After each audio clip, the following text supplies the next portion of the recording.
Assalamualaikum warahmatullahi wabarakatuh. Perkenalkan, saya Hana Putri Aryadi, BP 2011511012. Jadi pada kali ini saya akan mempresentasikan tugas Technopreneurship, di mana dengan ide bisnis yaitu jasa sewa lapangan olahraga. Jadi konten-konten yang ingin kita bahas pada presentasi kali ini yaitu tentang bisnis model kanvas, rencana dan strategi pemasaran, analisa resiko, prototipe, dan kesimpulan. Yang pertama yaitu tentang bisnis model kanvas. Itu ada key partnership, di mana dalam mengoperasikan usaha persewaan lapangan ini diperlukan bantuan secara eksternal. Yang pertama itu ada penyedia persewaan lapangan, di mana penyedia penyewa lapangan ini menjadi partner utama yang dibutuhkan dalam jasa persewaan lapangan. Yang kedua ada bank, di mana kerjasama dengan suatu bank dapat memudahkan konsumen dan penjual dalam melakukan transaksi persewaan lapangan. Selanjutnya, key activities, di mana pertama itu ada konstruksi e-commerce. Kemudian setelah dana terkumpul, jadi kami memulai desain konstruksi website dengan konten-konten yang telah disepakati. Selanjutnya, kerjasama kemitraan dengan badan usaha persewaan lapangan, di mana bekerjasama dengan pihak persewaan lapangan untuk memperluas pasar dan mengetahui kebutuhan pasar agar mempermudah jalannya usaha ini.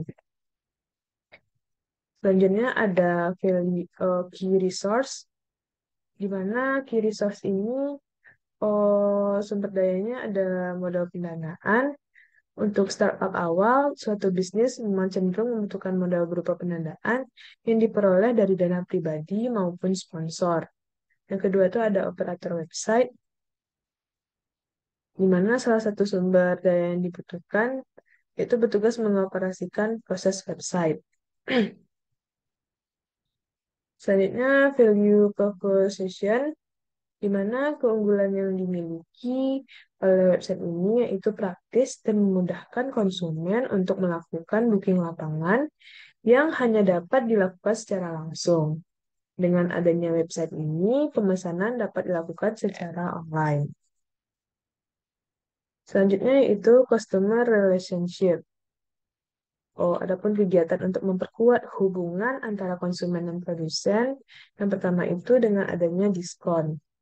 Jika konsumen melakukan persewaan dalam frekuensi waktu tertentu, maka konsumen akan mendapatkan diskon atau potongan harga sehingga harga persewaan akan lebih murah.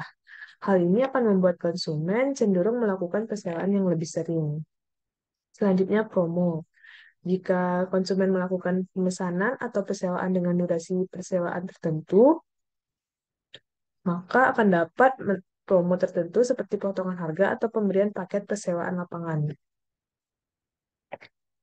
Ketiga, ada channel yaitu di mana tempat persewaan lapangan dan juga sosial media. Terus ada customer segment, di mana itu ada komunitas dan klub olahraga, mahasiswa dan pelajar, dan masyarakat umum. Selanjutnya, cost struktur. Yang pertama itu ada raw produk atau biaya pembuatan awal website. Yang kedua ada marketing, di mana oh, website ini memerlukan pemesanan agar dikenal oleh masyarakat luas, sehingga biaya juga dikeluarkan untuk pemasaran yang dilakukan seperti biaya iklan, promo, media sosial, dan lain sebagainya. Selanjutnya ada gaji karyawan, di mana gaji adalah sebagai bentuk timbal balik usaha yang dilakukan oleh orang-orang yang berkecimpung dalam website ini.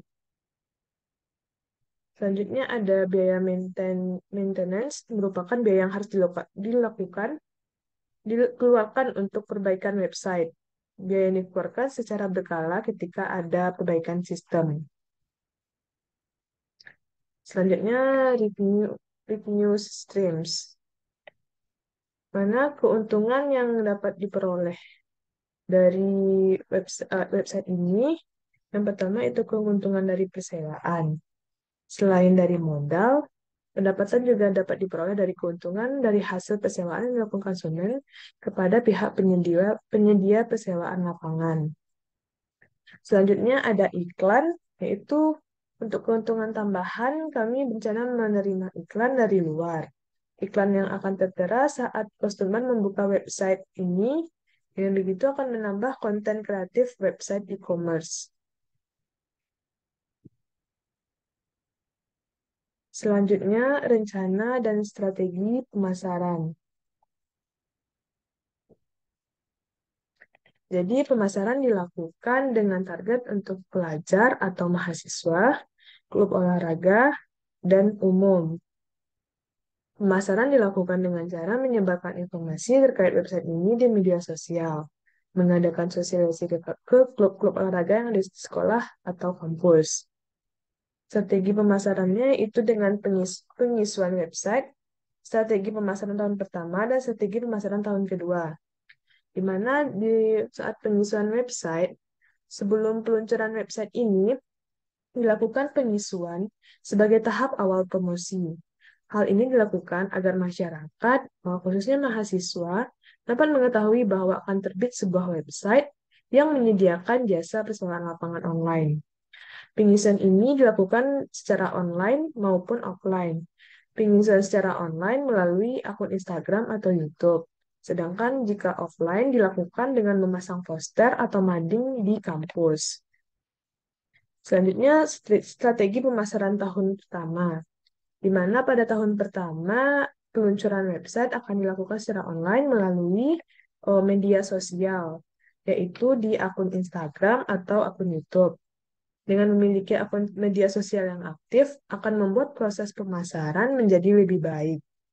Strategi pemasaran juga dilakukan dengan memberikan diskon pada event-event tertentu atau dengan memberikan voucher untuk frekuensi persewaan tertentu.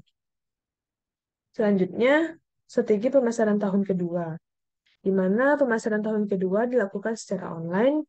Selain menggunakan akun pribadi, pemasaran tahun kedua juga dilakukan dengan mempromosikan website lain seperti iklan di YouTube dan top search di Google. Selanjutnya, analisa risiko. Jadi, sebagai salah satu bentuk usaha kemudahan dalam mengaksesnya, maka risiko dari persewaan lapangan ini ketika terjadi jumlah orderan yang membludak, di mana usaha ini telah memiliki kesepakatan di awal dengan para pelanggan dalam waktu persewaan, sehingga hal tersebut menjadi suatu keharusan dan kewajiban usaha bisnis lapangan online ini untuk memastikan penggunaan lapangan tiap customer tepat waktu sesuai jadwal. Selain itu, risiko terkait penggunaan website yang harus selalu terupdate menyesuaikan dengan perkembangan teknologi dan informasi usaha bisnis. Untuk analisis SWOT-nya, yang pertama itu ada strength, yaitu mudah dan praktis. Kedua, memperlihatkan setiap permintaan dan kebutuhan pelanggan. Selanjutnya ada weakness, di mana terbatasannya pekerja masih terbatas dan modal yang dikembangkan untuk mengembangkan platformnya juga terbatas. Selanjutnya, opportunity, di mana itu saingan yang tidak banyak dan juga sektor yang dikembangkan sedang mengalami kenaikan. Yang terakhir yaitu ada threat, yaitu akan berkembangnya kompetitor dengan inovasi terbaru. Selanjutnya itu tentang prototype, di mana ini bukan gambaran dari website yang akan dibuat. Di sini ada dashboard dan sign in, karena kita akan membuat akun dulu sebelum menyewa, dan pada website ini akan tertera lapangan-lapangan yang akan disewakan, dan juga ada tarif untuk per jamnya. Dan di sini ada kolom detail dan kolom penyewaan. Jadi pada di detail ini akan ditampilkan fasilitas apa saja yang didapatkan dalam penyewaan lapangan ini. Dan juga lokasi untuk lapangan. Selanjutnya kesimpulan. Jadi website ini adalah website yang menyediakan jasa untuk menyewakan lapangan yang ditargetkan untuk pelajar atau mahasiswa, klub olahraga, dan juga untuk umum. Jadi dengan adanya penyewaan lapangan olahraga melalui internet ini, memudahkan bagi para pecinta olahraga dalam menentukan jadwal dan mengetahui informasi tentang lapangan olahraga yang tersedia agar tidak mengalami bentrok jadwal dalam pengolahan penyewaan lapangan. Baik, mungkin sekian dari saya. Mohon maaf atas kekurangannya. Assalamualaikum warahmatullahi wabarakatuh.